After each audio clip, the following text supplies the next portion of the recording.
승소한 판결문은 10년이 지나면 휴지 조각이 됩니다. 따라서 판결문의 효력을 연장하는 절차를 진행해야 합니다. 판결은 이행, 형성, 확인의 방법으로 세 가지 판결 형태가 있습니다. 여기서 이행 판결의 시효에 대해서 알아볼 건데요. 보통 누군가에게 돈을 지급해달라고 청구하는 민사소송의 형태가 대표적인 이행 판결입니다. 그런데 100% 승소해서 이긴 판결도 10년이 지나면 아무런 효력이 없습니다.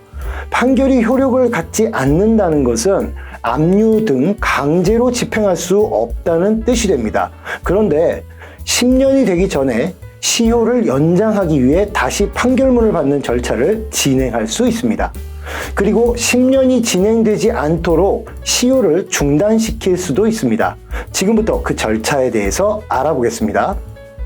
판결받은 지 10년이 다 되어 2~3개월 정도 남은 시점에서 법원에 이전에 받은 판결문을 제출하면서 다시 10년이 될 수 있게 시효를 연장해달라는 취지로 소송을 제기할 수 있습니다. 법원은 특별한 사정이 없으면 시효를 연장해주는 취지로 판결을 해줍니다. 이렇게 판결문의 시효를 10년 더 연장할 수 있습니다. 그렇게 되면 총 20년간 효력을 유지하게 되겠죠. 이때 원고는 물론 피고 역시 소송의 내용을 다툴 수는 없습니다. 이미 확정된 판결의 시효만을 연장하는 것이기 때문에 사실관계 또는 요건사실, 증거, 증인의 증언, 감정, 검증 등이 포함된 판결 내용과 이유를 다시 다툴 수 없다는 뜻입니다. 시효를 연장하는 것 외에도 시효가 진행되지 않도록 중단시킬 수도 있습니다.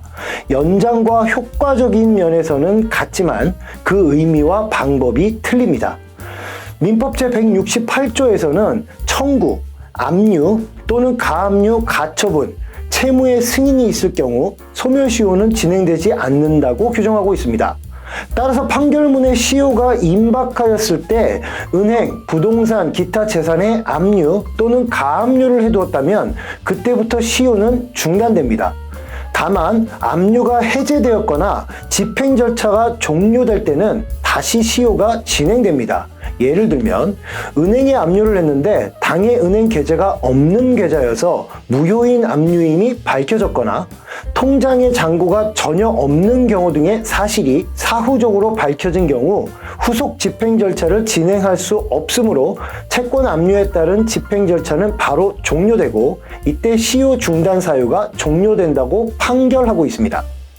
그리고 판결의 소멸시효는 그때부터 새롭게 진행되는 것입니다. 예시를 들어보겠습니다. 2003년 1월 1일 판결이 확정되었습니다. 그리고 2007년 11월 19일 채권 압류 명령이 제3채무자인 은행에 도달했습니다.